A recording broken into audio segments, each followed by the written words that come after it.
자, 잭세트컴입니다. 4월 23일 심리학 필독서 30입니다. 필독서 30. 박재영 지금 추수밭. 이 책은 심리학 흐름을 이끈 30권의 대표 조사를 통해 현대 심리학의 지형도와 사상적 변천을 입체적으로 조망하게 해줍니다. 단순한 요약이 아니라 심리학 고전들의 맥락과 사상, 그리고 오늘날 우리의 삶과 연결되는 통찰을 전하는 교양 심리 입문서입니다. 이제 안내서이라고 합니다. 핵심 구성과 특징을 보면은 고전의 재해석, 프로이드의 꿈의 해석, 융의 자와 무의식 관계, 스키너의 과학과 행동, 각 저서의 핵심 메시지와 그 시대의 맥락, 후대에 끼친 영향까지 한눈에 볼 수 있도록 구성하고 있습니다. 심리학 분화와 확장, 인지, 행동, 사회, 발달, 이상, 진화 심리학까지 주요 흐름을 아우르고 있습니다. 뭐가 있을까요? 인지 심리학, 행동 심리학, 사회 심리학, 발달 심리학, 이상 심리학, 진화 심리학까지 심리학이 인간을 바라보는 시선을 어떻게 바꾸었는가를 추적하고 있습니다. 일상의 질문에 대한 이론적 기반을 제시하고 왜 우리는 타인을 이해하지 못하는 거죠? 왜 타인을 이해하지 못하는 걸까? 왜 나는 늘 같은 실수를 반복하는 같은 실수?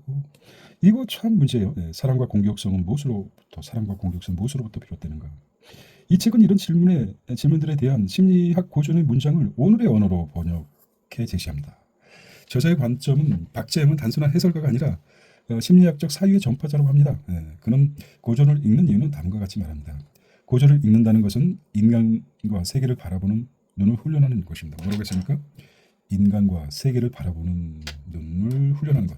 그는 또한 심리학을 자기 이해를 위한 도구이자 타인을 위한 다리로 봅니다. 심리학을 뭐라고 봤습니까? 자기 이해를 위한 도구와 타인을 이해하기 위한 다리로 보았습니다. 심리학은 치료의 학문이 아니라 이게 특별한 말이네. 학문이 아니라 관계의 언어라고 합니다. 관계의 언어, 릴레이션의 랭귀지라고 할까요? 핵심 메시지입니다. 자, 이 책은 단지 심리학을 배우는 책이 아니라 심리학을 관점의 도구로 만든다. 심리학을 관점의 도구로 만드는 책이다. 한 시대를 이끈 심리학자들의 시선을 빌려 우리 오늘의 나를 새롭게 해석하게 만든다. 새롭게 하는 게 중요하죠.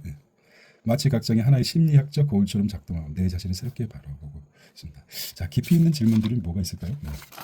자, 나는 지금 어떤 심리학자의 세계관으로 바라볼 수 있는가? 프로이드의 무의식인가? 스키너의 강화인가? 로저스의 공감인가? 자, 가장 학자들이 중요하게 생각하는 게 뭐냐? 프로이드의 무의식, 스키너의 강화, 로저스의 공감, 이런 것들이라고 합니다.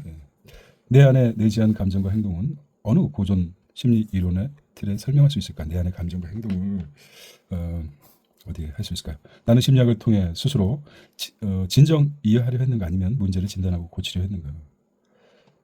심리학은 인간의 본성을 드러내는가 혹은 인간의 특정한 모델로 규정짓는가? 인간의 본성을 드러내는가? 30권의 고전과정 내 삶의 가장 절실한 한 권은 무엇인가? 30권 중에 자기에 맞는 MBTI 같은 책을 찾는 것이죠. 필요하시면 각 심리학 고전, 프로이드의 꿈의 해석, 로저스의 인간 중심의 상담 등을 요약해드린다고 합니다. AI에서 정리하는 단계니까 그렇게 합니다. 그래서 이 책은 심리학 필독서 30을 해석합니다. 자, 그렇게 해서 심리학 필독서를 뒤에는 이제 저희 개인 독서 노트이기 때문에 그 다음에 이제 세 권 단위로 하겠습니다. 거대한 가속, 자이언트 가속입니까? 자이언트 엑셀레이트, 스콧 캘리버가 지었고 리더십 게스트맨. 코로나는 촉진자이자 폭로자이다. 팬데믹 당시에 읽었던 책이거든요. 2022년. 변화의 방향을 바꾸는 것이 아니라 이미 진행 중인 변화를 계속 가속시킨다. 자, 디지털 전환, 불평등, 정치적 양극화 등 잠재된 것들이 코로나를 계기로 폭발했습니다. 코로나를 계기로 폭발했다. 시각이 특이하죠? 그렇죠. 디지털 전환, 불평등, 정치적 양극화가 폭발됐습니다. 사기사, 집에 기사가 GAFA입니까? 구글, 애플, 페이스북, 아마존. 사기사의 강화. 코로나 이후 더 거대해졌고 이제는 국가보다 강력한 프로톤 국가로 기능하고 있습니다. 사기사. 가파. 구글, 애플, 페이스북, 아마존. 자, 저자는 이들의 데이터, 주권, 인간관계까지 강화하고 있습니다. 저자는 데이터, 주권, 인간관계까지 장악하고 있다고 경고합니다. 위기의 본질은 경제가 아닌 기회의 불평등입니다. 예, 기회의 불평등. 자, 소수의 사람만이 승자 독식 자리를 차지하고 다수는 점점 도태되는 구조입니다. 그렇죠. 예. 세계 1%가 세계 부의 50% 이상을 소유하기 때문에 소수의 사람만이 승자 독식 자리를 차지하고 다수는 점점 도태되고 있는 거죠. 안 그렇습니까? 예.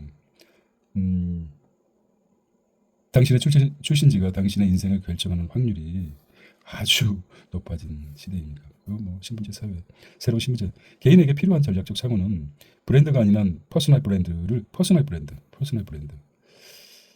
관계가 아닌 네트워크 쌓아야 하며 직장이 아닌 직업관 재정이 빼야 된다. 세 가지 얘기했죠. 뭐라고 했습니까? 퍼스널 브랜드, 네트워크, 개인 관계가 아니라 직업관. 미래를 위해 5가지 질문을 하겠습니다. 5가지 질문을 뭐라고 했습니까? 나는 나의 아이디어가 자동화에 취약한가? 나는 디지털 문해력이 갖추고 있는가? 디지털 리터러시가 된 문해력이 되어 있는가? 디지털 리터러시. 나는 가짜 희망이 아닌 진짜 실력을 쌓고 있는가? 저자의 철학과 사상을 한번 들여다보겠습니다. 스콧 캘리웨이는 단순한 테크 컬럼니스트가 아니라고 합니다. 그는 현대 자본주의의 권력 구조를 냉철하게 해부하는 실천적 철학자. 스콧 캘리웨이. 그는 디지털 시대의 진정한 성공은 윤리적 성공이어야 한다. 윤리적 성공. 기술이 넘어 인간성 회복을 강조하겠습니다. 또는 그는 항상 묻는다. 당신은 플랫폼이 되고 있는가? 플랫폼에 종속되어 당신은 플랫폼이 되고 있는가? 플랫폼에 종속되고 있는가라는 것입니다. AI 통찰은 우리는 변하지 않았다. 다만 가면을 벗었을 뿐이다라고 합니다. 와, 이 말은 코로나는 세상의 본질을 드러낸 렌즈였고 선택을 강조하는 거대한 거울이었다. 플랫폼 제국에 맞서는 유일한 무기는 비판적 사고와 실천력이다. 뭐라고 했습니까? 비판적 사고, 실천력. 자, 선택받은 사람이 되기보다 선택지를 만드는 사람입니다. 선택지를 만드는 사람이 되어라. 깊이 한다게 깊이. 나는 변화의 수혜자인가 피해자인가? 수혜자인가 피해자인가? 내 삶의 시스템은 자동화에 대체할 수 있는 고유성을 갖고 있습니까? 아이덴티티를 가지고 있습니다. 자기만의. 구글, 애플, 또 뭡니까? 페이스북, 아마존 데이터를 제공하는 소비자인가? 설계하는 전략가인가? 나의 영향력은 사람과 사람 사이를 연결하는 가치를 가지고 있는가? 사람과 사이를 연결하는. 이 책은 지금 읽고 감탄하는 나는 내일 아침 어떤 실천으로 연결할 것인가? 자, 이렇게 이제 컬러웨이까지 봤습니다. 세 번째 책은 코로나 이후 세계 똑같은 문제입니다.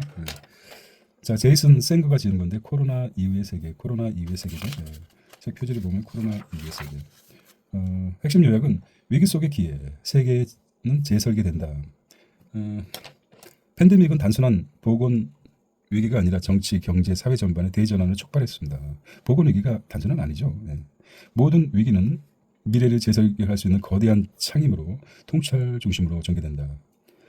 디지털 트랜스포메이션이 가속화되고 비대면 기술, 원격 근무, 디지털 헬스케어 새로운 표준을 자리 잡았다. 뭐가 자리 잡았을까요? 비대면 기술, 원격 근무, 디지털. 이게 코로나 때 나온 책이거든요. 그래서 그거 감안해서 들으시면 될 것 같습니다. AR 로봇 빅데이터 기술은 인간의 일상과 노동을 빠르게 재편했고 글로벌 공급망 붕괴에 재정립한다. 세계는 하나라는 글로벌리즘 허상이 무너지고 자국 중심주의 광화가 두드러졌습니다. 이게 지금 2022년에 나왔는데 지금 2025년 트럼프 집권 3개월이 지난 상태에서 이거 자국 보호주의, 관세도 올리고 그렇지 않습니까? 보호주의 무역이 지금 강화되고 있습니다. 각국은 자국의 산업 보호를 위해 반도체, 식량, 에너지 자립을 추구한다. 지금 그렇게 하고 있지 않습니까? 반도체, 식량, 에너지 자립 추구를 지금 반도체 뿐만 아니라 TSMC도 하고 식량 뭡니까? 대두 같은 경우는 미중 간에 지금 문제가 심각하고 에너지 자립, 히토류 같은 경우 지금 난리 나지 않았습니까? 사회적 신뢰와 리더십 붕괴. 자, 요즘 심각하게 되는 집단 극화입니까? 가짜뉴스, 음모론, 정치적 양극화로 인해 리더십과 제도에 대한 불신이 심화되고 있습니다. 진실에 대한 신뢰 자체 흔들리고 시민 의식 회복 관건이 떠오르게 됐습니다. 포스트 팬데믹의 생존 전략은 무엇일까요? 생존 전략. 기술 의존하다 인간성을 잃지 않는 디지털 휴머니즘의 필요성. 디지털 휴머니즘. 자, 인간성을 굉장히 중요하게 강조하죠. 위기에 대비하고 회복하는 사회적 회복 탄력성 중요시 보가 됩니다. 자, AI 통찰 한번 볼까요? 코로나는 단지 바이러스가 아니라 문명의 전환점이라고 합니다. 코로나가. 그것은 인간이 만든 시스템의 허약함을 여실히 드러낸 실험지였다. 우리는 단절을 통해 연결의 본질을 배웠고 두려움을 통해 선택의 우선순위를 재정립했다. 기술의 진보는 불가피하지만 인간 중심의 재설계 없이는 새로운 디스토피아를 초래할 수 있다. 나는 코로나 이후 디스토피아라는 용어가 나왔죠. 디스토피아. 초래할 수 있다는 경고를 했습니다. 네. 나는 깊은 질문을 합니다. 나는 코로나 이후 어떤 변화를 일상 속에서 받아들였고 무엇을 고부했는가? 변화는 내게 위기였는가 기회였는가? 나는 어떻게 반응했는가? 기술이 가속된 시대, 나는 여전히 사람에게 중심을 두고 있는가? 어떤 이들은 그렇죠. 요즘 흔히 회자들 나는 사람에게 충성하지 않는다. 나의 신뢰는 어디에 기반하고 있는가? 정부인가 언론인가 전문가인가 SNS인가? 나 신뢰의 기반은 어디인가? 그래서 다음 위기가 왔을 때 나는 어떤 준비를 할 수 있을까라는 물음을 던졌습니다. 그래서 이렇게 포스트 코로나 과거 때인데 지금도 여전히 유효할 것 같습니다. 네. 여기까지 정리해 보겠습니다. 잭시드컴이었습니다. 감사합니다.